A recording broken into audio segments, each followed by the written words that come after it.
Hey, how y'all doing? This is Rick Mercier. We are here for another episode of the Garner Station podcast, which it's a special town hall version, and we don't often interview staff, but we are today. We are here with Jeff Triezenberg, our planning director since 2017. Since then, we've seen a great deal of growth, and his department's been just slammed, especially past couple of years. And there's so much interest and concerns and about what's happening in Garner these days and the growth, and people have different opinions about it, and we thought we'd talk a little bit about how the planning department figures into all that, because it figures, it's critical, it's central to all of our planning for our future and what Garner's going to look like in the years ahead. So Jeff, I know we used to do something called Garner 101, and y'all would come in and talk to citizens, residents, and kind of explain what you do, right, starting from the basics. So Planning 101, what is a planning department? What do y'all do? Right. A lot.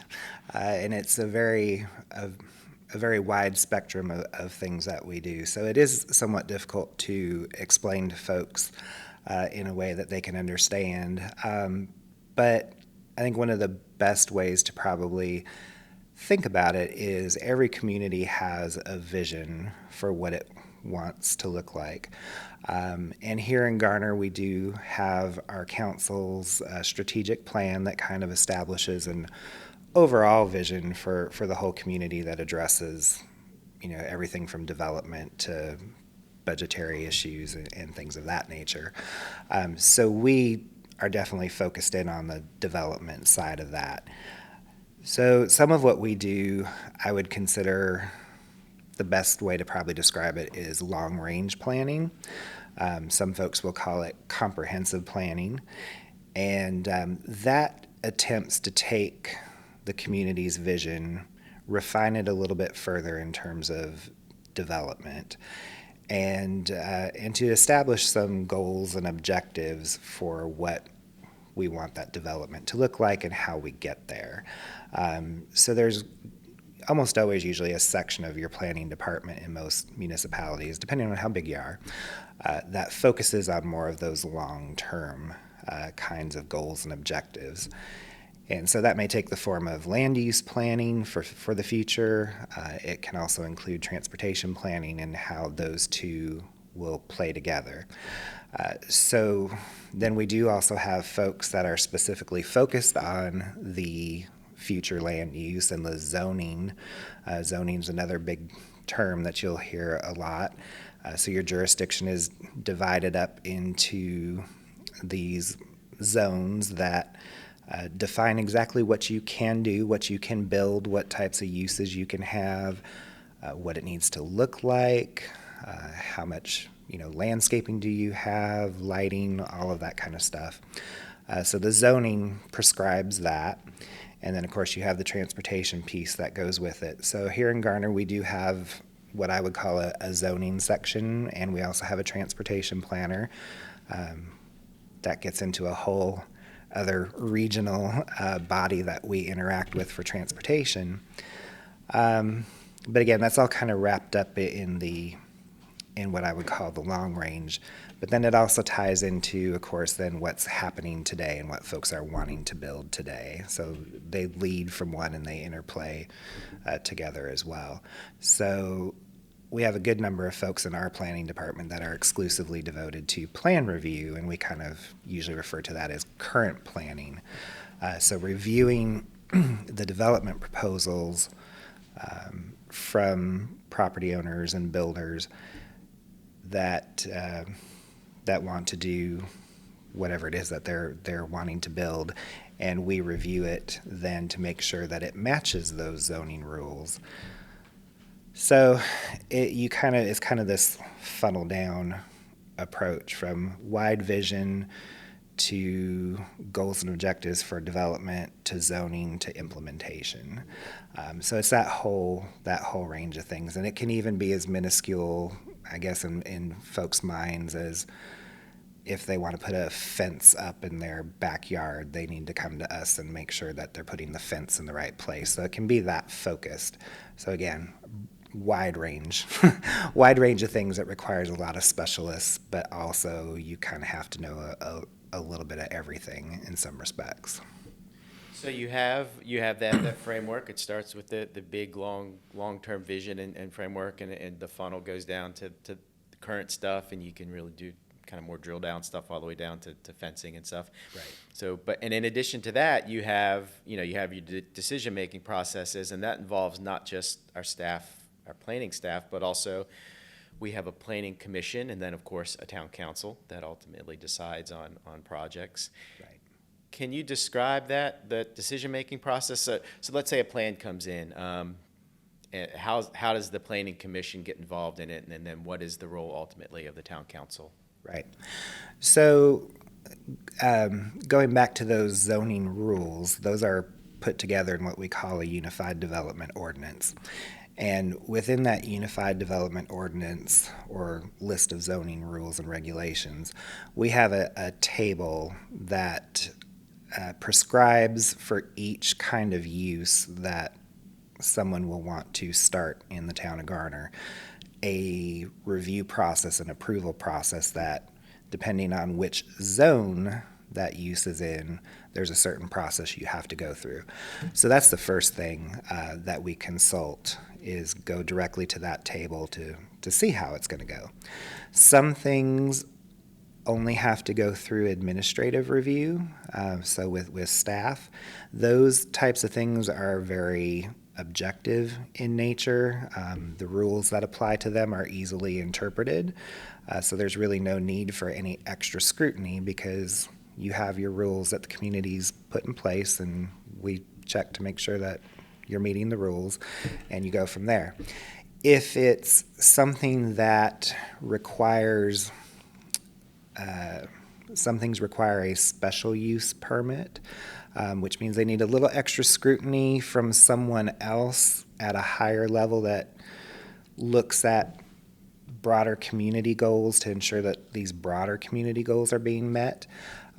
In those cases, those projects will, again, go through staff review, but then the actual approval body is the town council. So the town council is authorized to make those kind of decisions because they can say, we've got our larger kind of community issues that are more subjective in nature, and so we need to make sure that we feel this particular use is not out of character. So then there's that route, and then anything that needs a rezoning. So it's not currently zoned for the use today, but it could be, and that's where again we look to our future land use plans to make that recommendation as to whether or not the rezoning is even worth pursuing. So a developer could come in and ask for a rezoning. Again, it goes through staff review, and once we're satisfied that the objective things are being met, then we take it to a public hearing. And I I hesitate because we just changed that process, and we're going to talk, I think, a little bit more about that probably with what we call 160D. But the new process going forward is then those development proposals go straight to a public hearing in front of the council, and the objective there is to get all the input from the community kind of out on the table if it hasn't been already. And then the council, at the conclusion of that hearing, will refer it to the planning commission. And so the planning commission is your appointed body of everyday citizens who, again, some of them are maybe experts in the field, some of them may not have any particular expertise, but it's the opportunity for a body of citizens to weigh in on the proposal and to give their recommendation back to the council. So they'll hear from staff, they'll ask additional questions, help us find any things that need to be fine-tuned before it goes back to the council for a final decision. So that's kind of it. in a nutshell, it's one of those three processes, either administrative, a special use hearing in front of the council only, or this more open legislative process where the planning commission, the public, and everybody can be involved. The big picture, land use plan, comprehensive plan. Well, I say recently, but time flies. It was a couple of years ago now that I guess we adopted a new comp plan and Right. transportation plan with it that we call kind of collectively Garner Forward. Right. What kind of document is that? I mean, it doesn't necessarily have legal force. Right. It's not a legal document, but it is a guiding document that helps determine what Garner's going to look like, right? So what is Garner Forward? Can you kind of summarize that? Oh boy! Again, we purposely tried to not make a huge document out of that, something that was more digestible for folks, because those kind of plans can be very voluminous, but we wanted it to be something that we use. And the state legislature, about a decade ago, did make a very small but important adjustment in the enabling legislation for planning, in that they now require communities to actually have a comprehensive plan if they're going to do zoning and land use decisions. It doesn't really go any further than that, other than to say that you have to have something on the books. It doesn't dictate how often you have to refresh it or update it. Right, right. You just have to have something that when these cases are moving through and being debated in front of the planning commission or a town council, that there's a reference point. It doesn't mean that you have to stick with it, so your final decision doesn't have to match what's in your comprehensive plan. A council just has to acknowledge it and then state one way or the other as to, why they're going to approve or deny the plan, and then just acknowledge how it's different or how it meets the goals and objectives in your comprehensive plan. So you're right, it doesn't have any strong, it's not the document that you throw down the gavel with. That's your UDO. But sometimes we do find ways to try to tie it in a little bit more so that folks, hopefully feel like it does have a little more meaning to it. So in that special use permit process that we talked about before, the council does have as, again, one of their more subjective rules that those special uses are supposed to be in compliance and in conformity with the comprehensive plan. So it does get a little more weight in those cases, but it is very much still your visionary, your guiding document, the thing that you reference. But again, it's at the end of the day, does your development have to?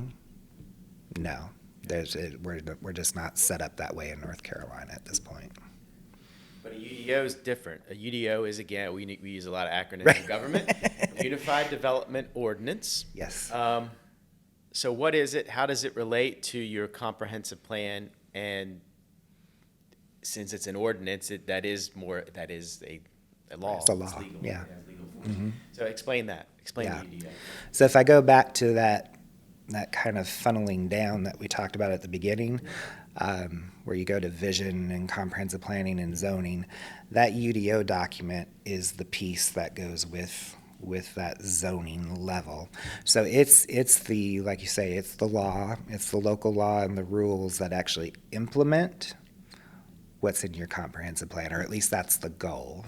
You can always change the rules at any time, given that you go through a proper process. But the idea is, again, is that your comprehensive plan is furthering and giving more detail to your vision, and your UDO actually gives you more detail and implementation of your comprehensive plan.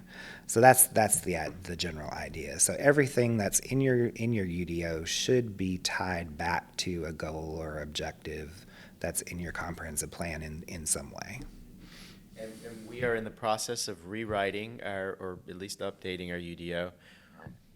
What are some of the things, I mean, you don't have to go into great detail on everything, but kind of what are the things that we are looking at as we look to update our UDO, whether it's the look and design standards, setbacks, what types of things are y'all looking at? Right. So again, a couple years ago, like you said, we redid the comprehensive plan and the transportation plan.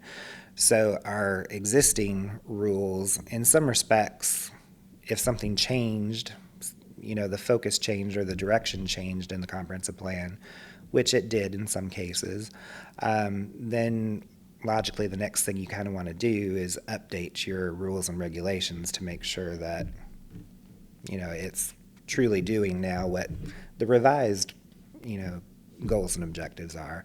So we are in the middle of that process, and we're looking at everything from how you mix uses together. A lot of our zoning in the past was very use separated, but as you have developers that are amassing larger projects together, they like to have a little more of a mix. So we're looking at ways to offer some different options for folks to do that kind of development. We're also looking at our landscaping and tree preservation type things, because again, the natural landscape with the built landscape, the hardscapes and everything goes together, they play together, and where do you find that balance? We also look at parking requirements to make sure that we've got adequate but not too much parking. We look at lighting requirements. We don't want lighting to be obnoxious to folks, but we also want it to be safe and provide a safe environment for folks. So it's setbacks, height limitations, all of that kind of goes together. And then we do have an opportunity now to also try to influence the architecture and design of non-residential projects. We do have that authorization from state statutes. So we haven't had a lot of that in the past, and I think that gets more attention from the public. It's what you see at the end of the day between the landscaping and what the buildings look like. So we're going to be trying, I think, to influence that a little bit more as well, at least more so than we did in the past. And we are recording this March 23rd, and there is an opportunity for folks to weigh in. There's an open survey. You can go to garnernc.gov, the drop-down menu on the homepage, planning, Garner Forward. I think you can select Garner Forward, and then there's a sub-page that's called UDO Rewrite. Right. On it, you can find, among other things, there's a lot of good information, and there's also a video presentation on some parts of the proposed rewrite, and there is a link to a survey, pretty quick survey, 10 minutes, under 10 minutes, that residents can take to weigh in. Yeah, I think the last report we got actually had a average time spent, and it was 7 minutes. So nothing.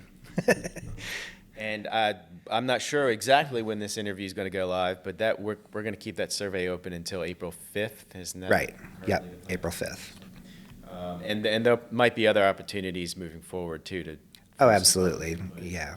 There's a permanent link for folks to anything that they see on that project website, and they can review and make comments or ask questions, and those go directly to one of our staff members. So yeah, at any point in time. I don't know that we need to go too far into the weeds on this, but one of the things that there are many things happening with y'all right now. There's this 160D, which involves state legislation or statute, which enables you to revisit the way that we do our approval processes for specific plans, for specific projects. And this might sound arcane to a lot of folks, but could you, I don't know, maybe you could explain briefly, like what's going to be different in terms of the order of how things come before council and planning commission and so on? What's going to look like? Sure. So if folks have ever tuned into a council meeting over the last 10, 20 years, or if they've attended in person, it's the way we have done things has been that way for a long time. And it was called a conditional use district rezoning process.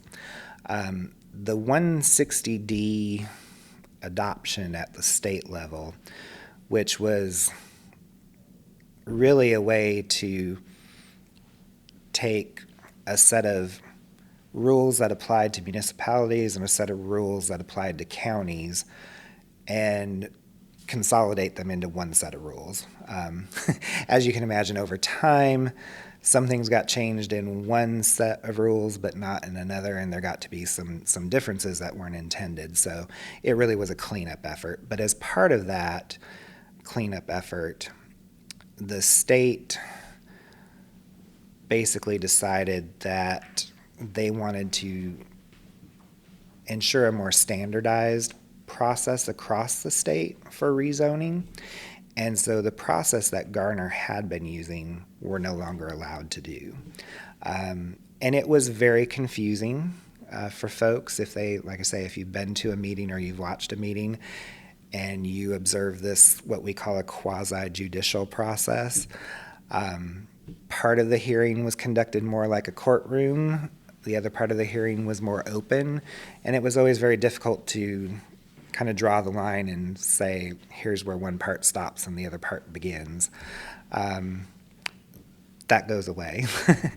and so now what we will have going forward, as I described before, is that process where there is a hearing in front of the council, but it gets moved up to the beginning of the public process as opposed to being at the very end. And so that hearing will happen first. It's an open legislative process. Anybody can give a comment. It doesn't have to be expert testimony. And then it goes from there back to the Planning Commission for more consideration. So at that point, then even the Planning Commission becomes a little more open to the public because it follows the hearing as opposed to being before the hearing.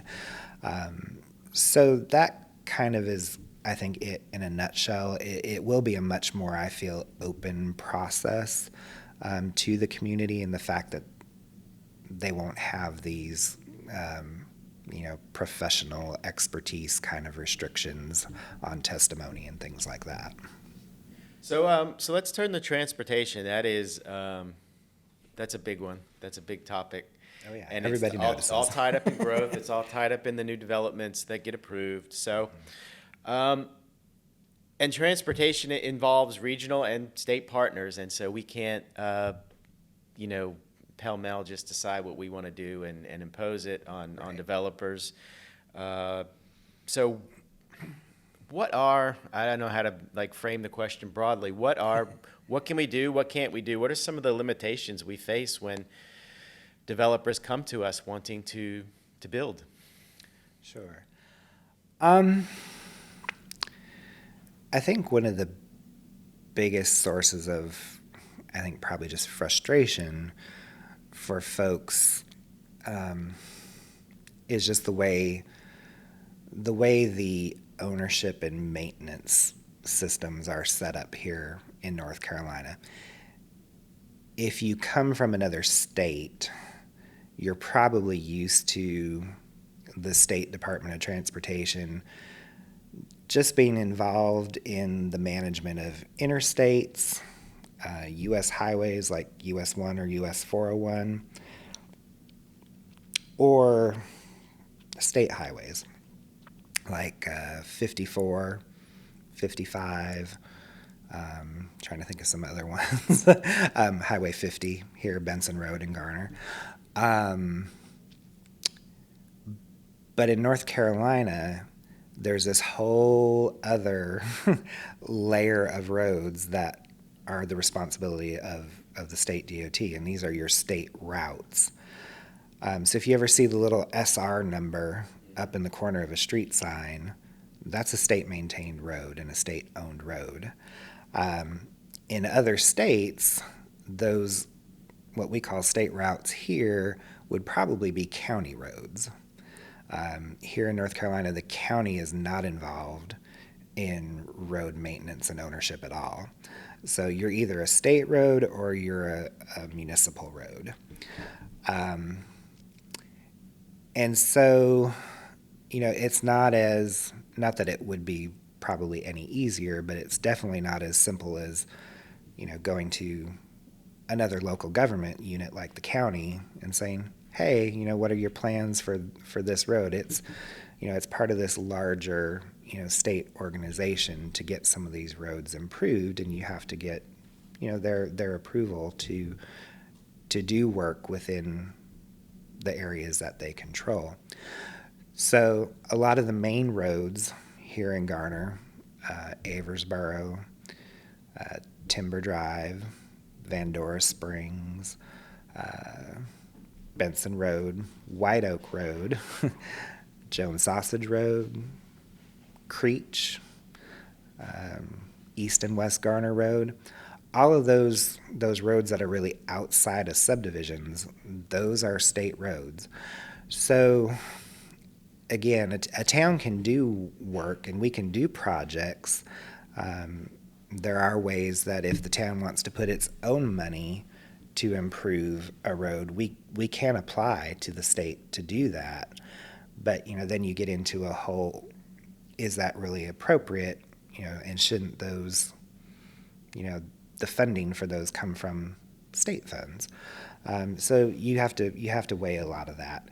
So when it comes to, working with developers, a lot of times it's those roads, again, that are the ones that are really lacking. I mean, they're building their own local roads, and the local roads are fine. They're not congested. It's when you get out into these secondary state routes that we find that we have the issues, because again, funding's limited, and the interstates and U.S. highways and state highways are going to get preference long before a state route. That's just kind of, unfortunately how it works. And developers, you can only put them on the hook for their amount of impact. And if you think about it, a road like Benson Road, for example, is going to have, it's probably pushing around 20,000 cars on it per day. And you have a subdivision of 150 homes. It may seem like a lot, but when you look at how many trips that's adding to the 20,000, it's a very small amount. And the way the state legislation is written, you have to be able to show a direct impact from that development that's going in order to ask them to pay for an improvement on the state road network that is not directly adjacent to their property. So we call those off-site improvements. Everybody has to do what's directly adjacent to their property. They have to do the widening and all of that. But for us to entertain and want and require a developer to do an improvement at an intersection a quarter mile away, there has to be a direct cause and effect relationship shown. Otherwise, we're not allowed to by state law. So that's That's our quandary. that's our quandary. Yes. Yeah. So and 50 Benson Road, NC 50. That is one of the roads that there are concerns about. Yeah. That stretch all the way, from Timber. You can take it all the way out to Cleveland Road, which is outside our town limits.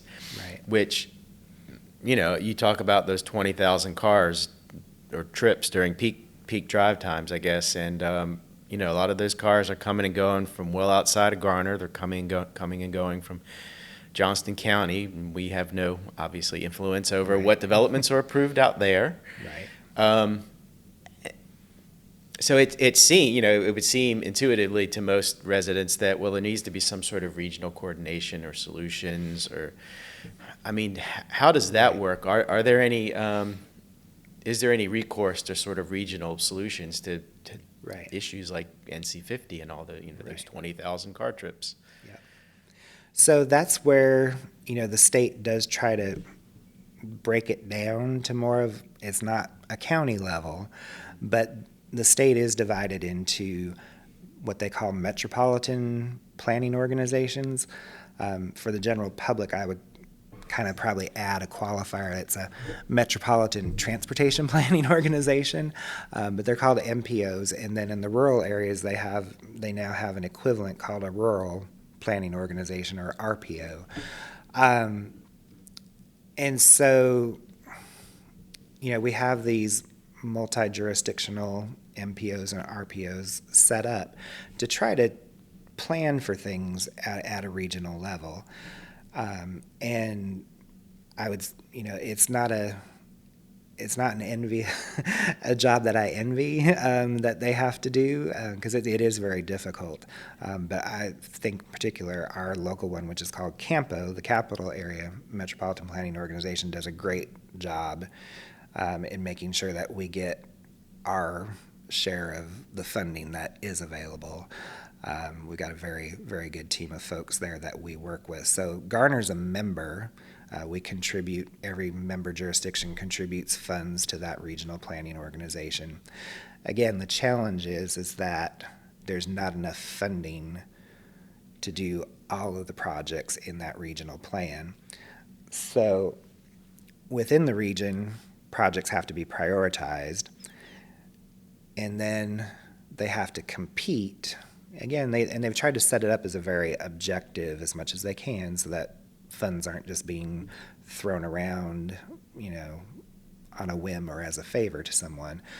There's a very objective, points-based process, but your priority list has to compete against all the other priority lists around the state.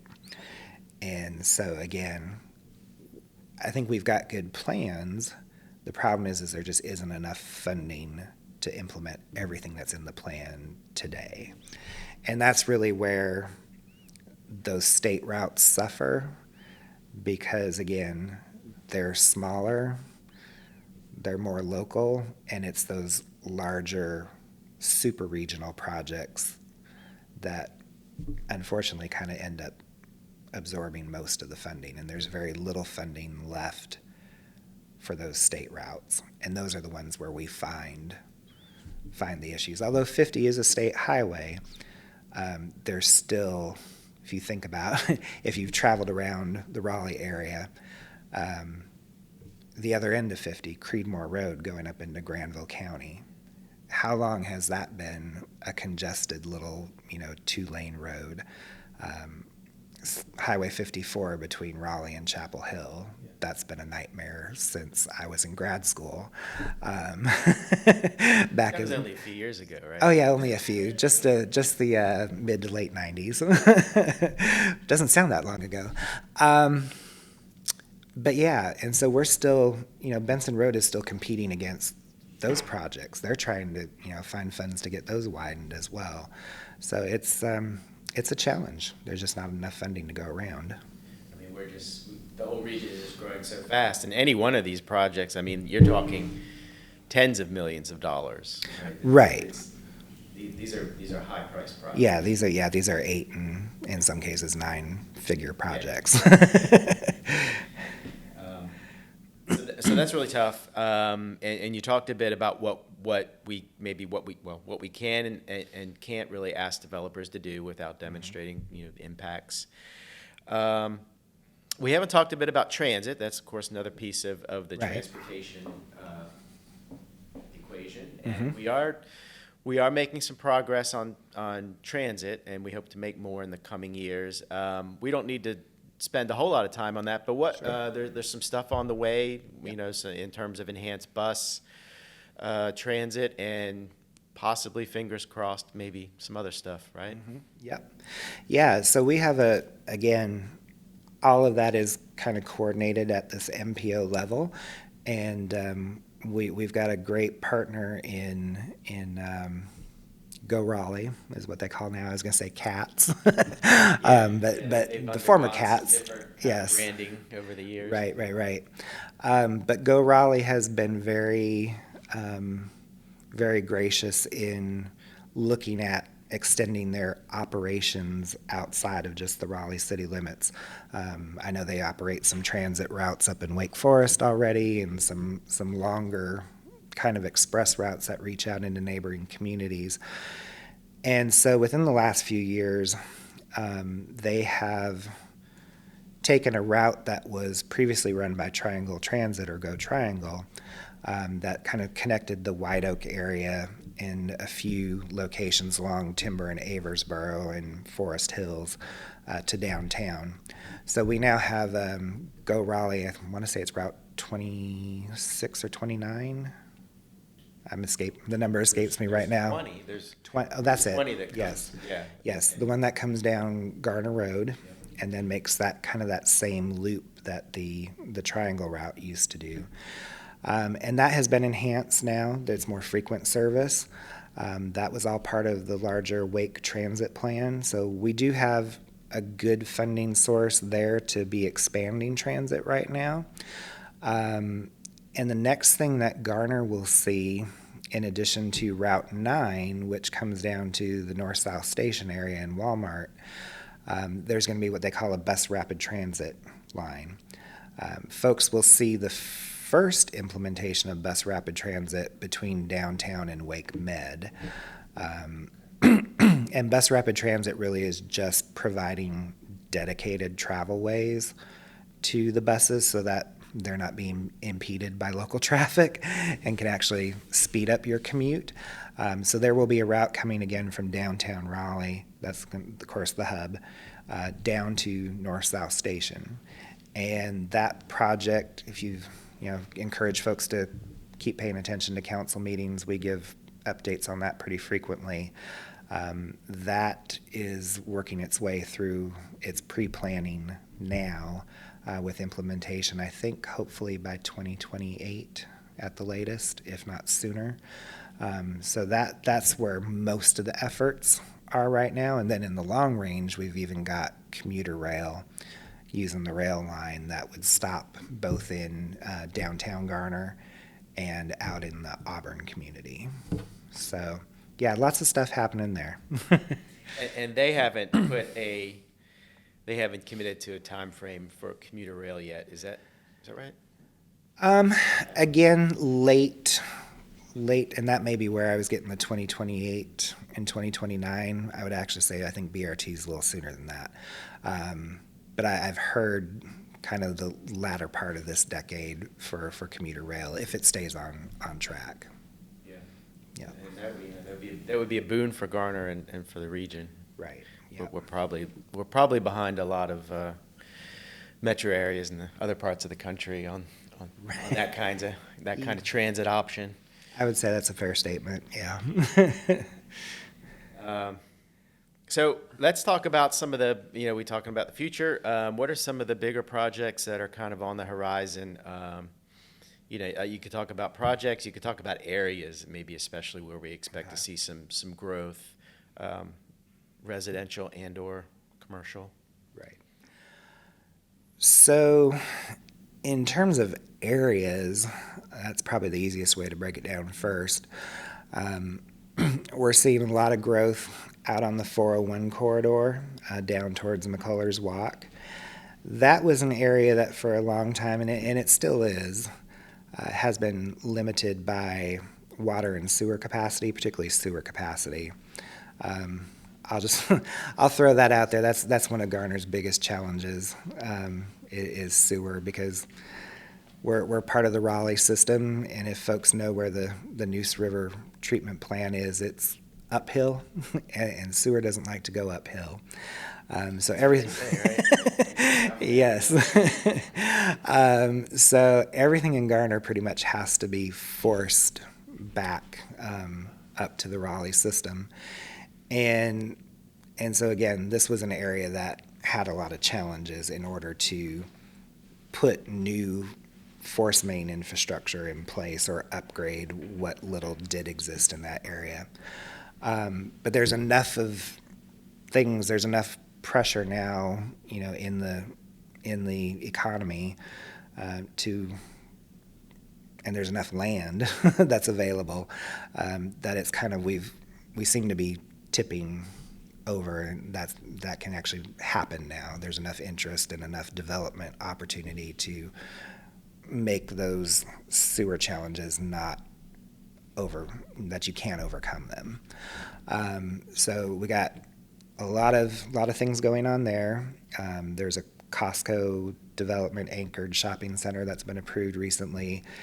There's at least one or two, if not three, apartment complexes, in addition to supporting commercial retail and other services out there. The second area I would say is probably around South Garner High School. Folks have definitely seen growth in that area, all residential, but growth nonetheless. A lot of open tracks there that, again, sewer was not quite as much a challenge for that area, but still a little bit. But once the high school went in, that really was kind of the domino that's causing the others to develop, the pressures to be there. And then finally, I would say probably out in the Auburn community area. Folks may be familiar with Auburn Village, which was a 55-plus retirement community that's under construction right now. With 540, which we hadn't that hadn't come up previously, but that's a big thing too that's happening. With 540 being constructed and that last segment from 40 back up to Knightdale they're looking to accelerate that as well. That's putting a lot of development pressure out in the Rock Quarry Road area, or what we refer to as the larger Auburn community. There's several big projects that are working their way through planning review out there as well. So those are the big three areas, and then, of course, generally there's just interest all over town, whether it's, the Creech Road, Weston Road areas, we've got interest there. Continued redevelopment even around North-South Station and those areas, and then just infill. It's thankfully it's not concentrated in any one area, but it is a lot still, even in just those areas. You mentioned 540, and so again, to refresh people's memory, they will be completing the 540 loop all the way around Raleigh, or all the way around 440, like as a concentric circle, more or less. And so it's the last piece to connect goes from Holly Springs over to Knightdale. Is that right? Yeah. And it is not coming through Garner, that piece of 540, thankfully, but it's going to come Right, around to the south, and but it will, inevitably spark new development, as you say, like out in the Right. Auburn area. And are there other interchanges where you might expect to see? Yeah, so the first interchange that is close to our jurisdiction are going to be at Lake Wheeler and 401. Those are technically going to be in Fuquay-Varina's jurisdiction, but they're not far because our jurisdiction ends at 1010 Road in that area. So those will definitely have an impact, and already are, as we've seen the Costco anchored development. Those are easily within a half mile of those interchanges. Then we'll have one at Old Stage Road that's completely within our future jurisdiction. And again, one at 50 Benson Road. And then, of course, you'll have the big spaghetti junction there with 40 and the 70 bypass. And then coming up on the east side of Garner, there'll be intersections or interchanges at White Oak Road, at US 70, and then Rock Quarry. So again, it's broken into two separate funding cycles. So the Holly Springs to the big spaghetti intersection is one pot, and then from 40 and the 70 bypass up to Knightdale is another. But what they've done is they've kind of even though they're in two different time frames, one kind of got held off to the end of the first time frame, and then the Nightdale piece is being brought up to the beginning of the second time frame. So essentially it'll be one kind of seamless project. And that's really going to change this region and even have impacts going down into Johnston County. Yeah, anytime you kind of open up good road access to areas, obviously that's a place then where people want to be. There's always a good section of either residents or businesses that want to be in close proximity to that. They don't want to have to be 15 minutes away from a major highway. The only thing that I would say will be interesting to see over time is because it's a toll facility, as to how long it will take for folks to kind of adjust to that. It's still a relatively new thing in North Carolina, and I know when other parts opened, it did take a little while for volumes to build and for people to really want to use it. But I think it will ramp up a little quicker here. Well, we've kept you here a long time, and I don't want to keep you too much longer, but I thought we'd close by just letting you kind of wrap up. What do you see as some of the biggest challenges we'll face over the next 5 to 10 years? Sure. Definitely, I would have to repeat transportation. When I first came to Nightdale, or I said Nightdale. When I came to Nightdale, I saw it too. Now when I come to Garner, I saw the same thing. But yeah, I came to Garner from Nightdale back in late 2014. And Garner has a very unique geographic challenge that directly impacts transportation. And that's really the Swift Creek, Lake Benson, Lake Wheeler. Those are significant, bodies of water, and their associated floodplains and what have you, that impact your ability to build roads. You've got to cross the creek. You're not going to cross the lakes. You got to go around the lakes and then get across Swift Creek. And you can't just do that anywhere. And so, that's a challenge there to get good traffic flows through the area because you're limited to just a few options.